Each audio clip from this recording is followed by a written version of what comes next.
Hello guys, 3.25 league is about to come, and today I want to talk about the new league mechanic, at least the information we currently have and some theories about it.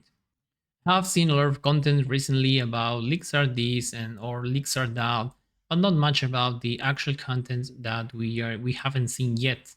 Having the new system more clear is beneficial to be ahead of the curve and to calm the anxious to play it on Friday, right? Feel free to add a comment with your own theories too, and what do you think about the new link mechanic. If you're seeing this video in the future, just let you know that at the time of the recording, the league hasn't launched yet, so have that in mind that this is all before the actual launch of the league. First, the league mechanic is about managing a town, as you all saw in the content reveal video from last Tuesday. The town has different facilities that offer different services, and there are some point of interest, let's call it like that can be classified as stations and buildings. We're going to see each one of them, what do they provide when we level them up, what to focus at first, and to mention some details that one could have missed in the trailer.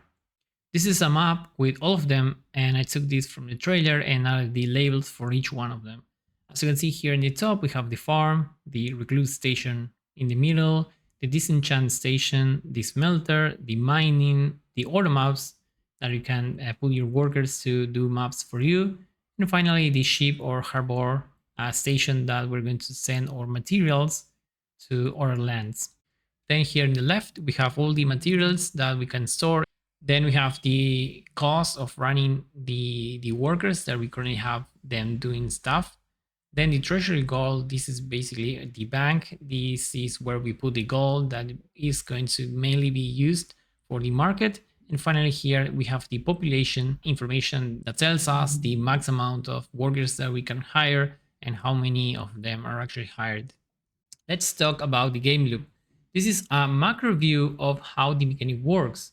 It all starts in the maps. We are going to find in each zone one of these encounters where we are going to see the material node in the center and then some mobs protecting it. We are going to have to defeat these monsters to let our miners to start extracting the mineral.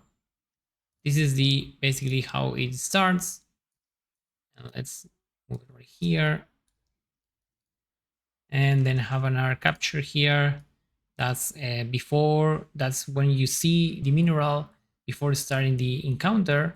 You have to click it and the monster will start spawning. Okay. So this is where all begins.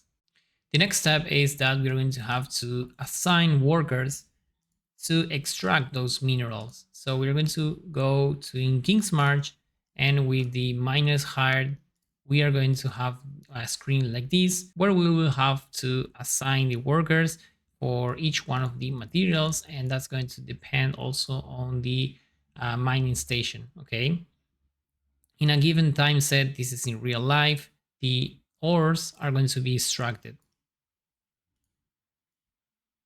So we encounter the enemies, then we set the workers to extract the minerals, and then we are going to have to then we're going to need to transform these ores into bars, into mineral bars, so we can trade them with our lands.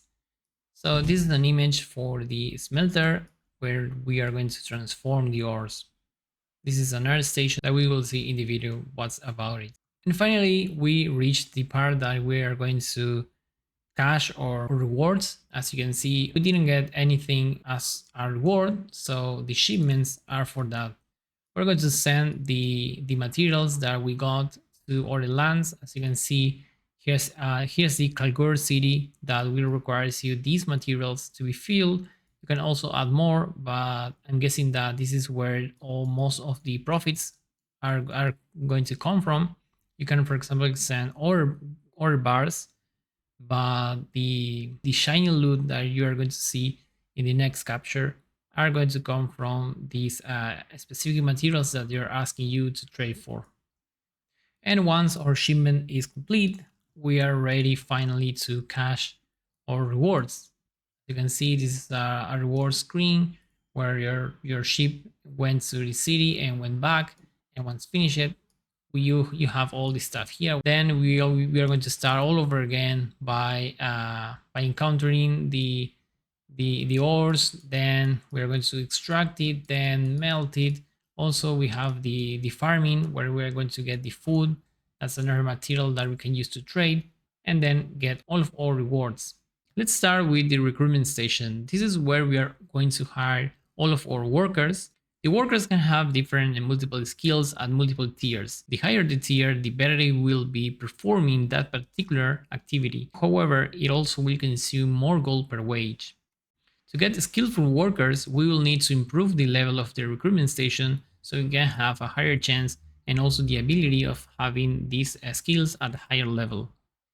I think that because of this, that this is the most likely the number one building that we have to max out ASAP so you can have the best workers for the other stations. Also that you can pay some gold to reroll the inventory of workers and try to fish a better worker or the dream worker that we want for another station or a specific job.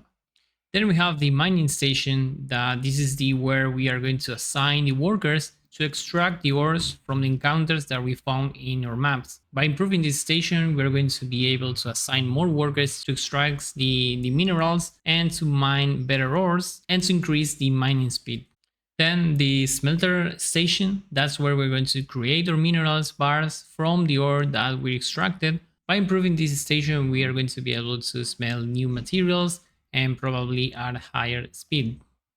Then we have the disenchanter station. This is where we can destroy items to create a new currency called thaumaturgic dust. By improving this station, we will be able to destroy the higher tier items, for example, rare, and then we improve it and we can start disenchanting unique items. I have seen this dust, this new currency that is needed to use the recombinator, so have that in mind. To create good items, you will need to pay attention to this station, and we still don't know what determines the amount of dust that you get from the item. It could be, for example, the eye level of the item, or just the rarity, or the tiers of the mod in the item. That would be a little bit strange, but it could be. Also the amount of mobs, the base level, for example, there are better bases than others. Maybe a combination of all of these characteristics. We will have a better idea once the leaks comes out. Then we have the farming station, which I think is not for what we think it is.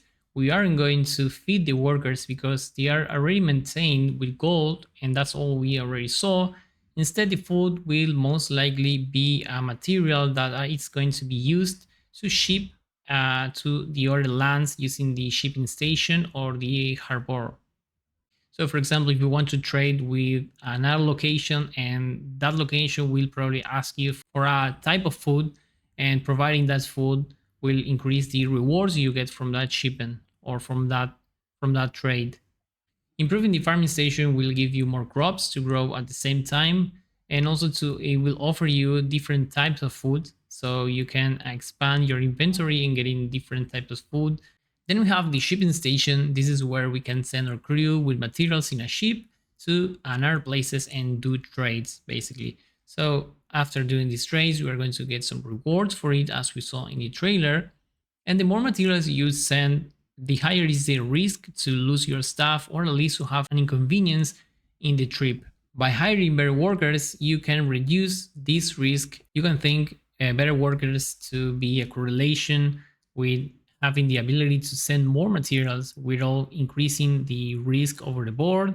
So you can have your trips to be more safely instead of always having issues that we still don't know what those issues are. We know that your ships can be captured by bosses, but it could also be that your ships could be lost forever. So we don't know yet, but this is the way to reduce the risk and get your rewards. And finally, we have the mapping station. This is where we can send our workers to map for us. I honestly don't expect much from this mechanic, but we will see. I think this is a station that's low risk and low reward. And that's all the stations that we're going to be playing with in KINGSMARCH. But we also have buildings. And these are more particular places that offer us a new service. For example, the runesmithing table. That's where we're going to be able to craft unique effects onto rare items by using runes. These runs are going to drop from the league bosses and also by trading with the Kalguur using our ships. Then, for example, we have a workstation to recombine items. This is a very popular and memorable mechanic from Sentinel League. And what it does is to basically merge two items together, where both of them have mods that you want and some that you don't. So you basically pray at the end to get all the mods from both items that, that you want and not the ones that you do not want, so you can craft a finite item that's pretty good. It is important to note that this will use the dust from the disenchant station and have a gold cost, of course. And finally, we have the almighty and awaited currency market, which we're going to experiment for the first time in Path of Exile. So let's see how it goes, and let's hope that the players don't find any ways to exploit the game and stuff and ruin the whole economy in one day. So let's see how it turns. It's very interesting that they introduce these kind of things. I'm very happy that they are kind of trying new stuff. If someone told me that this was going to be released like 2 years ago, I would say that they're crazy, because that was something the company was always against, because they wanted to keep the friction when you trade items. So we are still keeping that, but we have the convenience of trading currency for a better gameplay. And that's all, guys. With this, we are going to start on Friday with a good idea about all the possibilities that KINGSMARCH will offer. And we also will learn a lot of stuff on top of this once we experiment the new league mechanic. And that's it, guys. And I hope you have a good start league on Friday and have fun.